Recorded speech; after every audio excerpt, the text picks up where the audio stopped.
সায়দাবাদের দিকে যারা যান ওই পথে তারা নিশ্চয়ই দেখছেন যখন জ্যাম থাকে গাড়ির, একটা লোক হাতের মধ্যে গু নিয়া গাড়ির সামনে আইসা দাঁড়ায়, দামি গাড়ি প্রাইভেট কারগুলোর সামনে দাঁড়ায় বলে যে গ্লাসের মধ্যে লাগায় দুমু টাকা দে, লাগায় দুমু টাকা দে বলে চিৎকার করতে থাকে এবং গুটা একদম কাছে নিয়ে যায়। আর আপনি গ্লাসের ভিতরে বসা, মনে করেন যে পাশে আপনার বউ বসা রয়েছে বা বান্ধবী বসা রয়েছে বা আত্মীয় স্বজন বন্ধু বান্ধব কেউ, আপনার কি অবস্থা? আপনার মুখের সামনে গু নিয়ে দাঁড়ায় রয়েছে, বলে টাকা দে। নিরুপায়, আপনি না দিলে কিন্তু এটা মাইখা দিবে। আর ওইটা যদি মাইখা দেয়, দেখেন আপনি বাসা যাওয়ার আগ পর্যন্ত রাস্তা দিয়ে যত দূর যাইবেন খালি গন্ধ ছড়াইবে আর সবাই তাকায় থাকবে। এমন না যে টান দিয়া চলে যাইবেন, রাস্তা তো জ্যাম, একটু একটু করে যাইতে হবে, কি বিপদ। তখন কি করে জানেন? গ্লাস খুইলা ওই 20 টাকার নোট একটা বাড়ায় দেয়, না না না 20 টাকা না 100 টাকা দে, লাগাই দিলাম 100 টাকা দে। ওই 100 টাকা দিতে বাধ্য হয়, ওইটা নিয়ে চইলা যায়। এভাবেই তার পেট চলে। এখন দেখেন এর ধইরা কেউ পুলিশও দিতেছে না, এর উপরে কেউ আঘাতও করতেছে না। ওই গোয়ের জায়গায় যদি আপনি একটা পিস্তল ধরাইয়া দেন, ওই একই জিনিস, কিন্তু ওইটা 100 টাকা নিছে, ওইটা হয়তো ঘড়ি, মোবাইল, টাকা পয়সা যা আছে সবকিছু নিয়ে যাবে, জিনিস একই। কিন্তু পিস্তলটা হাতে দিলেই চাইসা তাকে পুলিশে ধরবে। এই বেটা তুই বেআইনি অস্ত্র পাইলি কই? তার মানে তার কপালে জেল। আর ওই পিস্তলের জায়গায় গু বইলা কেউ তাকে ধরতে পারতেছে না, পুলিশও তার কাছে যাইতেছে না। দেখছেন চাঁদাবাজিটাকে কিভাবে বৈধ করে নিছে? এটা কি অবৈধ মনে হয়? অবৈধ হইলে তো পুলিশ ধরতো। এখন ওই গুয়ের কারণে কেউ তার কাছে যাইতে পারতেছে না, নিজেকে নিজে বৈধ কইরা নিছে। তেমনি অনেক যুক্তি দিয়া অনেকেই না নিজেকে বৈধ কইরা নিতেছে। হ্যাঁ, নিজের বয়ানটাকে বৈধ করার জন্য কি সুন্দর সুন্দর যুক্তি দিতেছে। যুক্তির মধ্যে কি জানেন? বলতেছে একজন মানুষ ব্যাংক ডাকাতি করলো, ইন্স্যুরেন্স কোম্পানি থেকে হাজার হাজার কোটি টাকা লুইটা নিল। একজন মানুষ হাউজিং ব্যবসার নামে হাজার হাজার কোটি টাকা লোপাট করলো। একজন মানুষ রাজশাহীতে যায় 13,000 কোটি টাকার সম্পদ আত্মসাৎ করলো। কই তাদেরকে তো কেউ ধরতেছে না। আর এখানে ওই 10,000 টাকার চাঁদা নেয় কারণ তার বাল বাচ্চা আছে, পেট চলতেছে না, সে 15-16 বছর জুলুমের মধ্যে ছিল, কোনো চাকরি বাকরি নাই, যার জন্য সে রাস্তায় ঘুরা ঘুরা 10,000 টাকা হয়তো চাঁদা নিছে। এটা কত বড় অপরাধ বলেন? কোনটা বড় অপরাধ? ওই যে হাজার হাজার কোটি টাকা লুট করে নিয়ে গেল জামাতে ইসলাম, সেইটা, নাকি ওই 10,000 টাকা নিয়ে গেল সেইটা? কোনটা বড় অপরাধ? এইভাবে যুক্তি দিচ্ছে চাঁদাবাজির পক্ষে কে? ফজলুর রহমান সাহেব। এইভাবেই উনি বৈধতা দিচ্ছে। উকিল মানুষ তো, ব্রেন ভাই চারিদিকে খেলে। হ্যাঁ, উনার মাথার মধ্যে যদি সোজাসুজি একটা প্যারাক ঢুকায় দেন, স্ক্রু হয়ে বাইরে যাইব। তো চারিদিকে বুদ্ধি খেলায়, চারিদিকে বুদ্ধি খেলায়। এই যে আইসা এখন বলে না স্বাধীনতার পক্ষের একটা শক্তি আসতেছে, এবার নির্বাচনে আসবেই বইলা চিৎকার কইরা উঠে উনি। আর ওই স্বাধীনতার পক্ষের কোন ইঙ্গিত দেয় উনি জানেন? এটা ইঙ্গিত দেয় আওয়ামী লীগের। মুখ ফুইটা বলে না, আওয়ামী লীগের প্রতি উনার ভালোবাসা আছে, কিন্তু এটা মুখ ফুইটা বলতে পারে না, কারণ 5ই আগস্টের পরে একটু সিচুয়েশনটা অন্যরকম না। কিন্তু ইনায়া বিনায়া কিন্তু ওই একই কথা বলে, স্বাধীনতার পক্ষের একটা শক্তি আসবেই এই দেশে। আপনি পারবেন ভাই, হ্যাঁ আপনি পারবেন। আপনি যেভাবে বৈধতা দিয়ে দিলেন 10,000 টাকার চাঁদাবাজির, এই কথাটা আপনি এই প্রথম না, কিন্তু অনেক আগেও একবার বলছিলেন। আজকে আবার লাল শার্ট পরে বলছেন। এই লাল শার্ট কিসের প্রতীক জানেন? আপনার মনের মধ্যে একটা আনন্দের ঢেউ খেলতেছে, আবেগের ফ্যাক্টরি চালু হয়ে গেছে আপনার ভিতরে।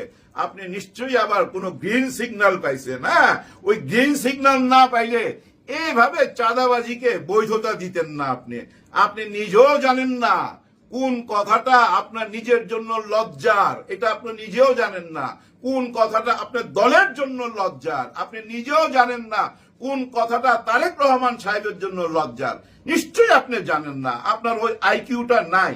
বর্তমান এই জেনারেশনকে আপনি বুঝতেই পারতেছেন না। বুঝবেন কেমনে? যেভাবে আপনি বান্দির পুত, ফকিন্নির পুত, রাজাকারের পুত বইলা বেড়ান বিভিন্ন চ্যানেলে চ্যানেলে ঘুরা, আপনি তো বুঝতেই পারতেছেন আপনার ডিমান্ড। হ্যাঁ, দেশে কত ডিমান্ড, আপনি জোর গলায় বলেন সিলেটে যায় আমি নির্বাচন করুম, ডাক্তার শফিকুর রহমান যেখানে দাঁড়াবে তার জায়গায় আমি যা দাঁড়াবো, তার সঙ্গে লড়াই করুম, আমি দেখায় দেবো বীর মুক্তিযোদ্ধা। এবং আপনি চান বিদেশে যত ভোটার আছে সব ভোট আপনাকে দিবে, ওনারা আপনার দিকে তাকায় আছে, হ্যাঁ আপনার দিকে তাকায় আছে, আপনাদেরকে ভোট দিবে। ভাই ব্রাদার যারা বিদেশে আছেন, আমাদের প্রবাসী ভাই বোনেরা, আপনাদের জন্য বিরাট সুখবর নিশ্চয়ই আপনারা পাওয়া গেছেন। তারপর আমার মুখ থেকে শুনেন, নির্বাচন কমিশনার বলছে আপনারা প্রবাসীরা প্রত্যেকেই ভোট দিতে পারবেন। প্রবাসে আমাদের 2 কোটি ভাই বোন বসবাস করে, এরকম একটা কথা আমি শুনছিলাম, সঠিক জানি না, ধৈর্য নেই। এর মধ্যে 1 কোটি ভোটার আছে, এটা ধৈর্য নিলাম। আপনারা যদি সঠিক কেউ কিছু জানেন আমাকে একটু মন্তব্য করে জানাবেন, নেক্সট ভিডিওতে আমি ক্লিয়ার করুম। এই যে 1 কোটি ভোটার ধৈর্য নিলাম, কিন্তু 1 কোটি ভোটার তাকে ভোট দিবে বলেন তো আপনারা? নিশ্চয়ই ওনাদের জন্য যারা লড়াই করছে, হ্যাঁ এই ভোটের জন্য লড়াই করতে হয়েছে, এই অধিকার আদায় করে দিল কে? জামাতে ইসলাম। হ্যাঁ জামাতে ইসলাম এর জন্য বিরাট বড় ফাইট দিছে। শুধু ফাইট দেয় না ভাই, একটা সুন্দর পরিকল্পনা কইরা এই সরকারে বুঝাইতে সক্ষম হয়েছে। সরকার বলতে এই নির্বাচন কমিশনারকে বুঝাইতে সক্ষম হয়েছে, এই পদ্ধতিতে যদি নির্বাচনটা করেন তাহলে আমরা বিদেশি ভোটগুলা নিতে পারি। ভাই ব্রাদার, বিদেশিরা তো আর বাংলাদেশে এসে ভোট দিবে না, দরকার কি?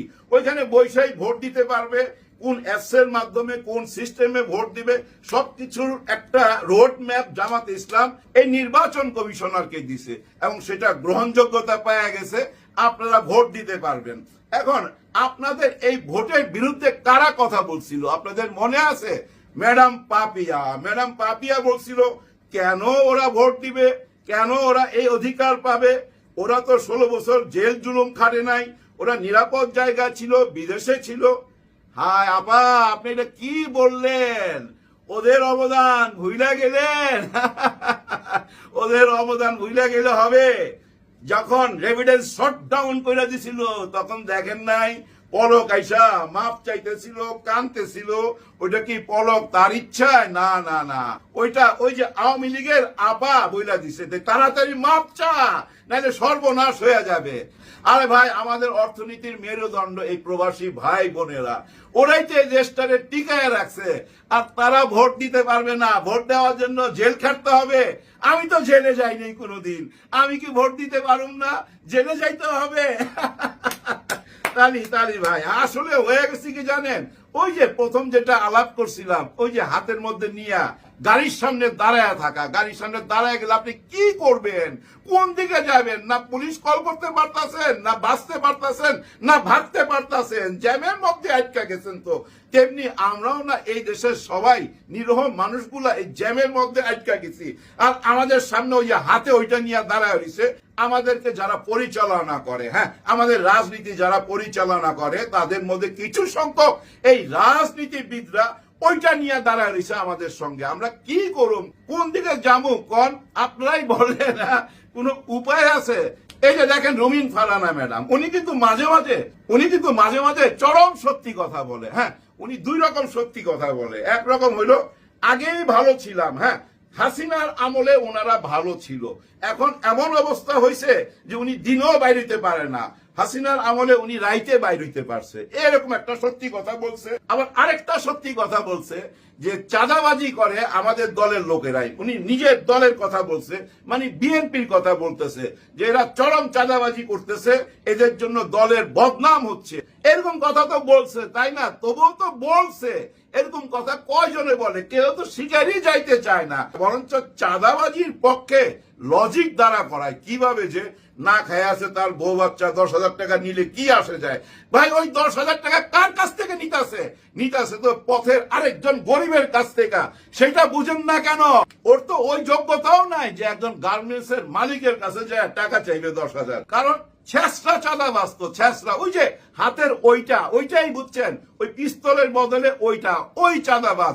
আর ওইটার পক্ষে আপনি কথা বলেন, আপনার এই পক্ষে কথা বলাতে জানেন এখন আরো মাঠ পর্যায়ে সাহস পেয়ে যাইব। তারা এই যুক্তিটাই দেখাবে যে দেখেন আমাদের নেতা কি বলছে, বীর মুক্তিযোদ্ধা কি বলছে, আমরা 15-16 বছর জুলুমের উপরে ছিলাম, এখন আমাদেরকে চাঁদা দেন। আর ওই চাঁদাটা টেম্পো স্ট্যান্ড রাস্তাঘাটের থেকে নিবে, কাদের কাছ থেকে? রাস্তাঘাটে দোকানদারি কারা করে ভাই? গরিব মানুষই তো করে। টেম্পো চালায় কে? গরিব মানুষই তো চালায়, তাই না? আর বীর মুক্তিযোদ্ধা আপনি যে বললেন ওনারা ব্যাংক লুট করে ফেলাইছে, কোন জায়গায় 13,000 কোটি টাকা নিয়ে নিচ্ছে, হাউজিং এর ব্যবসা কইরা কোটি কোটি টাকা লুটপাট করছে, এগুলা শুধু আকার ইঙ্গিতে বলবেন না, প্রমাণ দেন।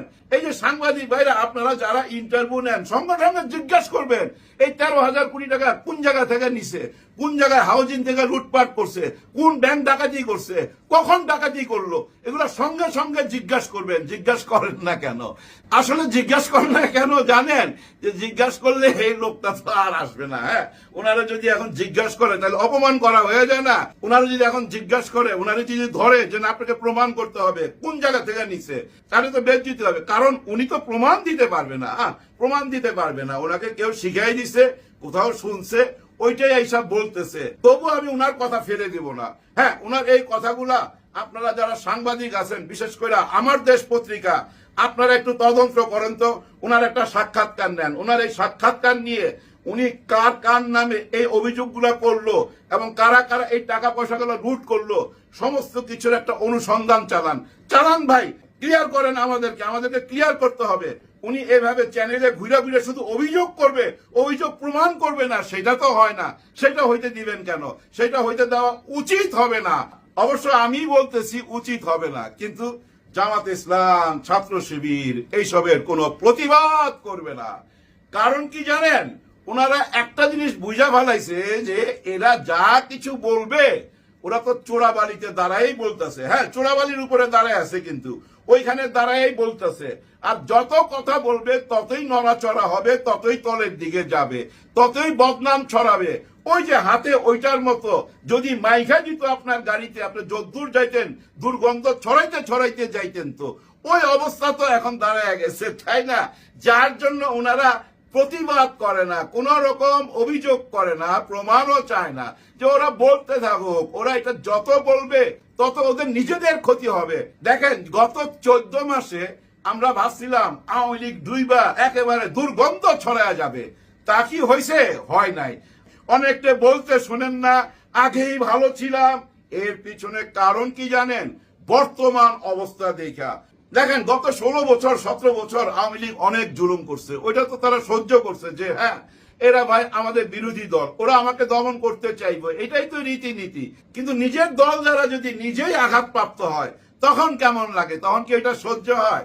সহ্য হয় না। গত 13-14 মাসে এই দলটার এত কথা ছড়াইছে, এত নেগেটিভ কথা ছড়াইছে, যার ফলে অনেকেই বলে আগেই ভালো ছিলাম। হ্যাঁ, কারণ এই আমলটা এত বেশি গ্যাঞ্জাম নিজেদের মধ্যে, ভাই কেউ একটা ঐক্যমতে আসতে পারলো না। হ্যাঁ, কেউ কিন্তু এক জায়গায় আসতে পারলো না। জুলাই গণ অভ্যুত্থানের রক্তের বিনিময়ে এক জায়গায় কেউ আসতে পারলো না। এক জায়গায় যদি আপনারা আইসা এমন কথা বলতেন যে না ডক্টর ইউনূস স্যার আপনাকে আমরা চাই না, সইরা যান, উনি 1 ঘন্টাও থাকতে পারতো না।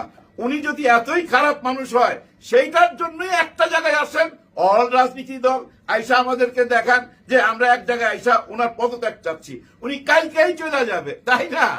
দেখেন, উনি নির্বাচন দিয়ে দিছে, সবাই বলা বলি করতেছে নির্বাচন জামাত ইসলাম চায় না, তারা নির্বাচন পিছাইতে চায়, যার জন্য ওই পিআর সিস্টেম, জুলাই গণ অভ্যুত্থানের সনদপত্র এইসব তাল বাহানা করে।